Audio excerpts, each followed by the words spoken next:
نحمده ونصلي على رسوله الكريم أما بعد فأعوذ بالله من الشيطان الرجيم بسم الله الرحمن الرحيم قال الله تبارك وتعالى في القرآن المجيد والفرقان الحميد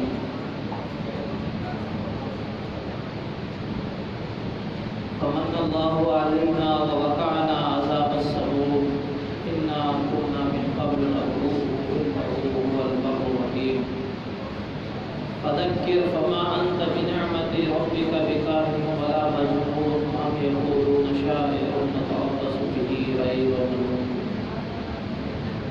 أم يقولون شاعر نتربص به ريب المنون قل تربصوا فإني معكم من المتربصين أم تأمرهم أحلامهم بهذا أم هم تعلمون صدق الله العلي العظيم. معزز سامعین کرام، 27ویں پارے کا خلاصہ پیش خدمت ہے اور اسی خلاصے کے ساتھ آج آپ کی مسجد میں الحمدللہ قرآن بھی ہے،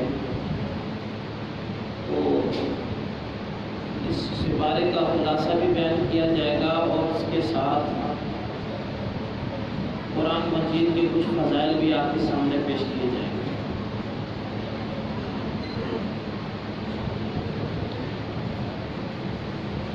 اصل تو قرآن مجید پورا کا پورا اللہ تبارک و تعالیٰ نے ہدایت بنایا ہے، اور ہدایت بنانے کے اعتبار سے اللہ نے شروع میں فرمایا ھدی للمتقین، الف لام میم میں جب پڑھ دیں ذالک الکتاب لا ریب فیہ، ایک تو یہ ایسی کتاب ہے اس میں کوئی شک نہیں، آگے فرمایا ھدی للمتقین، یہ ہدایت والوں کے لیے یعنی متقیوں کے لیے ہدایت ہے۔ پڑھیں گے سارے، سنیں گے سارے، زندگی اپنی کھپا دیں گے۔ کتنے مستشرقین ہیں، قرآن کے کتنے علوم بیان کیے، بڑی بڑی کتابیں، تفسیریں اپنے طور پر لکھی، لیکن ہدایت جس کو ملے گی وہ تقویٰ والے ہوں گے۔ اللہ سے ڈر کر جو اس قرآن کو پڑھیں گے اللہ ہدایت دے دیں گے۔ اللہ کو راضی کرنے کے لیے اس قرآن کو سنیں گے اللہ ہدایت دے دیں گے۔ اللہ تبارک و تعالیٰ کے شوق میں اس قرآن کو پڑھیں گے، سنیں گے، دیکھیں گے، اللہ ہدایت عطا فرمائے گا۔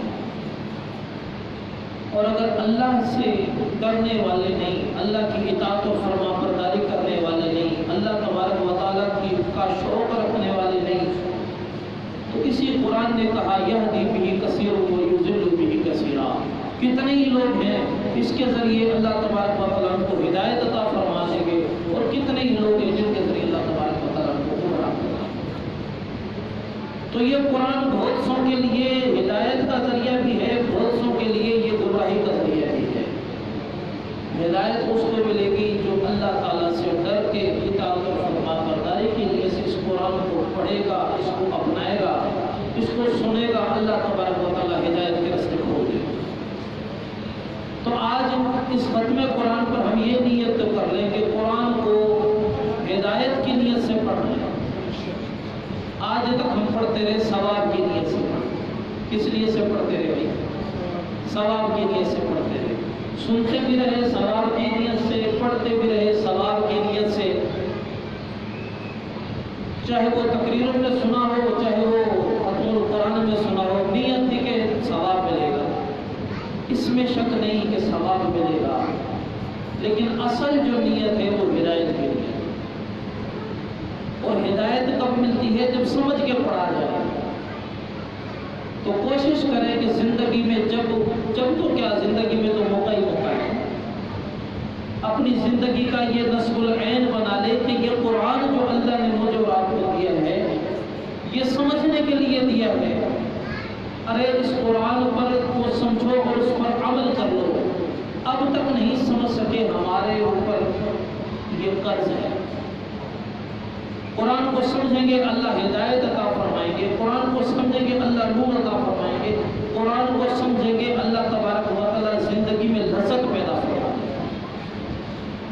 آج عبادات ہے، لذت نہیں، شوق نہیں۔ صحابہ کی نمازیں بھی تھیں کہ شادی کی پہلی رات بھی نماز کے لیے کھڑے ہو گئے، ساری رات مصلی پر گزار دی۔ کیوں؟ نماز میں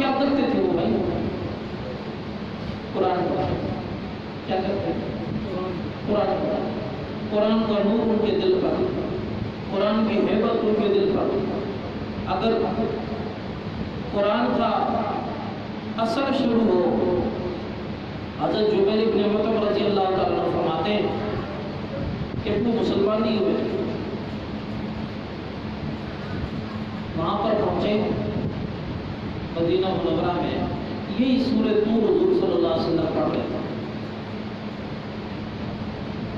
حضور صلی اللہ علیہ وسلم یہ سورت پڑھ رہے تھے، اور جب یہ پڑھتے پڑھتے وہ کہنے لگے کہ مجھے ایسا لگا کہ اب اللہ کا عذاب آنے والا ہے، یعنی جب اس سورت کے اندر مختلف جگہوں پر جو حالات اللہ تعالیٰ نے بتائے، قرآن کے بارے میں فرمایا، قسمیں اٹھائیں اللہ تعالیٰ نے، والطور، طور کی قسم، کتاب مستور، لکھی ہوئی کتاب کی قسم، فرق کی منشور، والبیت المعمور، والسقف المرفوع، والبحر المسجور، یعنی آسمان جو بلند ہے اس کی قسم، سمندر کی قسم، ان عذاب ربک لواقع۔ اب اتنی قسمیں، طور کی قسم، کتاب مستور کی قسم، رب کے منشور کی قسم، بیت معمور کی قسم، سقف المرفوع کی قسم، بحر المسجور کی قسم، یہ قسمیں اللہ نے اٹھائیں، اور پھر اللہ نے فرماتے ان عذاب ربک لواقع، البتہ تحقیق تمہارے رب کا عذاب آنے والا ہے۔ تو صحابی کہنے لگے جب حضور نماز میں یہ پڑھ رہے تھے تو مجھے یوں لگا کہ واقعی اللہ کا عذاب آ جائے گا، میں اسی وقت کلمہ پڑھ دوں، ایسی ہیبت دل پہ تاری ہے۔ حضرت عمر رضی اللہ تعالیٰ نے ایک دفعہ سواری پر جا رہے تھے، کوئی آدمی اپنے گھر میں یہ قرآن پڑھا، ایسے درد سے کوئی پڑھ رہا تھا کہ یہ آیتیں سنی، حضرت عمر وہیں سواری سے اترے اور ٹیک لگا کر بیٹھے۔ اللہ کے عذاب کا ایسا خوف، قرآن کا ایسا روب ہوا۔ آگے بات فَمَا لَهُم مِّن دَافِعٍ، جب وہ آ جائے گا کوئی تمہیں بچانے والا نہیں، اس عذاب سے کوئی بچانے والا نہیں ہوگا۔ آسمان اس دن اسی طرح بکھرے ہوں گے، وَتَسِرُّ الْجِبَالَ سَيْرًا، پہاڑ اسی طرح پھیل رہے ہوں گے۔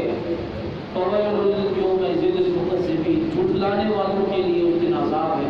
اب یہ باتیں کی حضرت عمر وہاں ٹیک لگا کر ادھر 1 مہینے تک اپنے گھر میں بند رہے، خوف اللہ کے عذاب ہے کبھی نہ۔ صحابہ طبیعت پوچھنے کے لیے جاتے، کچھ نہیں بولا، کوئی بیماری نہیں تھی، اللہ کے عذاب کا خوف تھا۔ تو اللہ تبارک و تعالیٰ نے یہ چیزیں بیان فرمائیں، پھر وہ لوگ جو اللہ کے رسول کا انکار کرتے ہیں۔ آج ہم قرآن میں پڑھتے ہیں، ہمیں پتہ ہی نہیں قرآن کیا کہہ رہا ہے۔ ہم میں سے کتنے لوگ وہ قرآن کا ترجمہ آتے ہیں؟ بھائی ہم سب کو اللہ سے محبت ہے یا نہیں ہے؟ ہمیں ہو نہ ہو، اللہ کو تو ہم سے ہے، اللہ کو ہم سے محبت ہے، اور اس محبت کی وجہ سے اللہ نے یہ اپنا لو لیٹر ہمیں بھیجا ہے، یہ محبت نامہ اللہ نے مجھے اور آپ کو بھیجا ہوا ہے۔ کل قیامت میں سب کچھ تہس نہس ہو جائے گا، اولاد یوم یفر المرء من اخیہ وامہ وابیہ وصاحبتہ وبنیہ، ہر ایک ماں باپ سے، بیٹے سے، بیٹا باپ سے، اولاد اور اپنی جو ہے وہ والدین سے، ہر شخص ایک دوسرے سے بھاگ رہا ہوگا۔ اس وقت اللہ کے عرش کا سایہ ہوگا، مجھے بتاؤ ہم کس منہ سے وہاں پر جائیں گے؟ اور کچھ نہیں، اللہ نے یہی پوچھ لیا، ارے میں نے تمہارے پاس محبت کی کچھ چیزیں بھیجی تھی، ایک کتاب بھیجی تھی، کیا تم نے اسے پڑھا؟ سمجھا اس میں کہ میں نے اس میں کیا کہا؟ تو کیا جواب دیں گے اس میں؟ تو قرآن صرف ہمارے پاس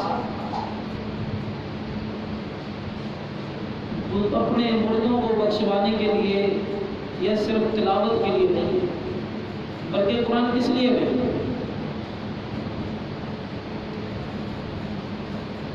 سمجھنے، ہدایت کے لیے۔